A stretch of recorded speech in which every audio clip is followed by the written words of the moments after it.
What's up, guys? Swift here covering everything Chicago Bears, and Ryan Poles has signed 9 undrafted free agents and invited 6 other players to rookie minicamp. That's a total of 15 rookies in addition to the 5 we drafted, making 20 total players added in the last 4 or 5 days. Today, I wanted to break down what these undrafted free agents bring to the roster and which guys I think have the best shot to stick around.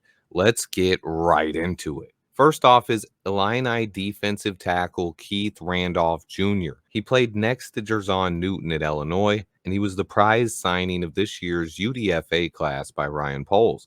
He's 6'3.5", 296 pounds, with nice agility and length.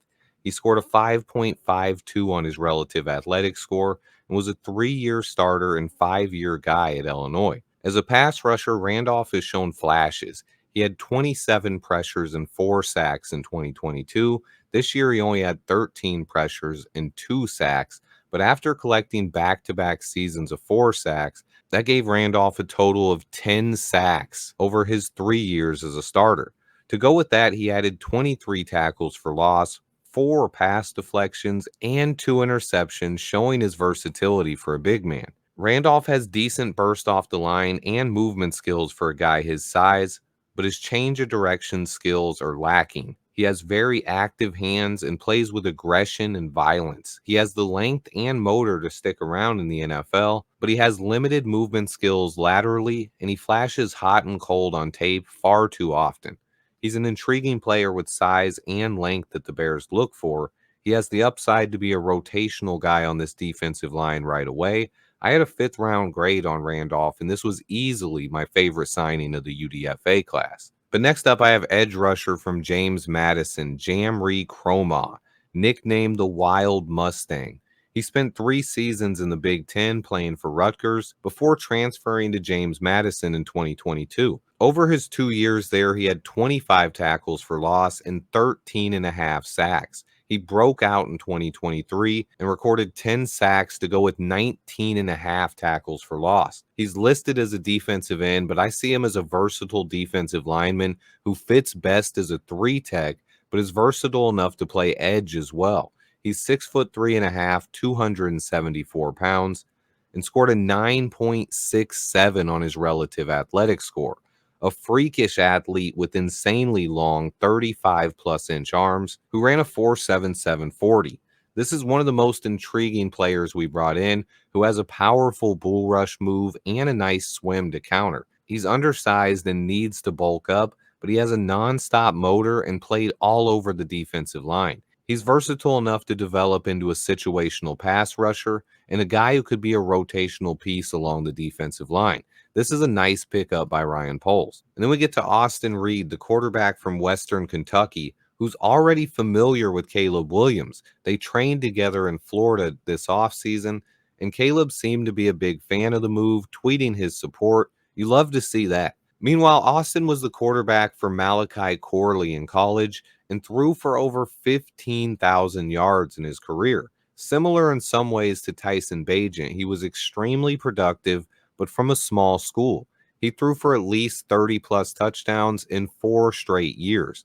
In his 2 years at Western Kentucky, he threw 71 TDs to just 22 INTs. Not bad for a guy who should be a camp arm, but he does have a shot to battle Tyson Bagent for that QB2 job, or could stick around as QB3. Brett Rippon is definitely just a camp body. Next up, we signed running back Ian Wheeler from Howard. Now, even though he's listed as an RB, this dude is strictly a kick returner. He scored a 6.45 on his RAS score. He's a compact 5'10", 203 pounds with legit home run speed. He ran a 4.39 40-yard dash. As far as a runner, he never had more than 65 carries in a season, but he was a 4-year kick returner who had over 1,300 yards on kickoff returns and took one to the house this season.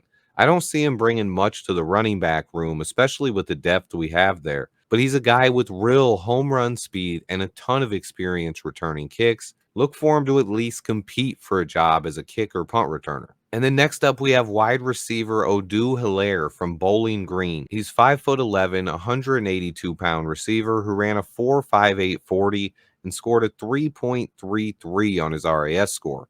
He was a 2-year starter at Bowling Green who caught 103 passes for 1,279 yards and 10 TDs over his 2 years. I watched highlights of his game versus Troy on YouTube where he put up 246 yards and 2 touchdowns. I like his concentration and ability to track the ball in the air.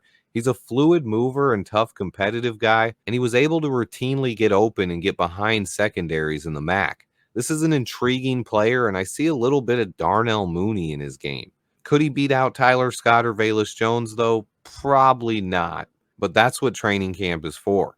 And then we got linebacker Carl Jones from UCLA. He was a versatile guy who played linebacker and edge in college. He had 8 sacks and 23 tackles for loss in his career. He's just under 6 feet tall and 220 pounds. He ran a blazing 4.5 140 and scored a 6.65 on his relative athletic score. He's a former teammate of Liatu Latu and a guy who transitioned from safety to linebacker to defensive end over his 5 years in UCLA. He's a versatile guy who can make an impact on special teams. He has a ton of speed for his size. Next up, we got tight end Brendan Bates from Kentucky, an intriguing athlete who has not done much in his career as a receiver. He played 40-plus games for Kentucky over 5 years and only had 26 catches for 272 yards and 2 touchdowns. He's a big guy, 6'4", 246 pounds, and he ran a 4.66 40-yard dash. He's big and athletic. He scored a 7.21 on his RAS score. He played over 1,200 snaps over his time as a Wildcat, and he was seen as a strong and dependable blocker. He was mostly a Y tight end, but even took snaps at fullback. Bates hasn't done much in the receiving department, but he's known as a great blocker and a guy who has a shot to win our tight end 3 job. And then next we get to offensive lineman Theo Benedict, a big athletic offensive lineman prospect out of British Columbia. He's 6'7", 295 pounds. This guy scored a 9.03 on his relative athletic score. He played tackle and guard after transitioning from defensive end in high school. This guy's a passionate player with a nonstop motor who plays with some nastiness on the offensive line. He's very raw, but he has some intriguing tools. He would need to work hard with Chris Morgan and show signs of development if he wants a shot at making this roster. And then the Bears also signed Troy cornerback Reddick Stewart, a ball hawk out of Troy who had 9 career interceptions. He flies around the football field with reckless abandon that I love to see. He's a 5'10.5", 184-pounder.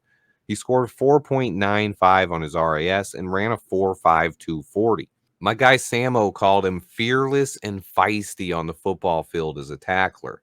The way he plays is fun to watch, and he adds even more depth to the secondary. And then finally, the Bears also invited multiple players for camp invites. Defensive end John McCartan out of Oregon State, offensive lineman Noah Atagi from Weber State, and David Satowski from Stonehill.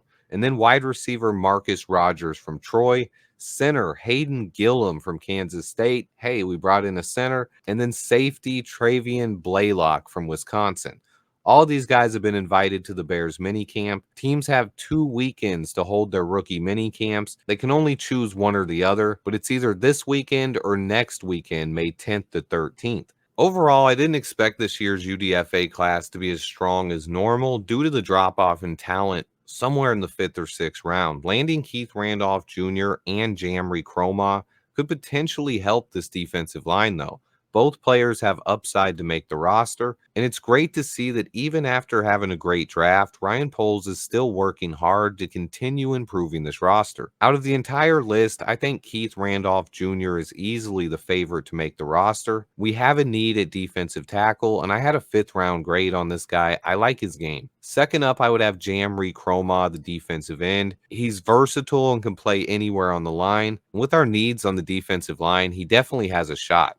And then I put Brendan Bates, the tight end out of Kentucky, at number 3, simply because we need a tight end 3 that can block. Fourth, I have Reddick Stewart. He's a ball hawk. If he can play special teams, he has a shot. And finally, linebacker Carl Jones out of UCLA.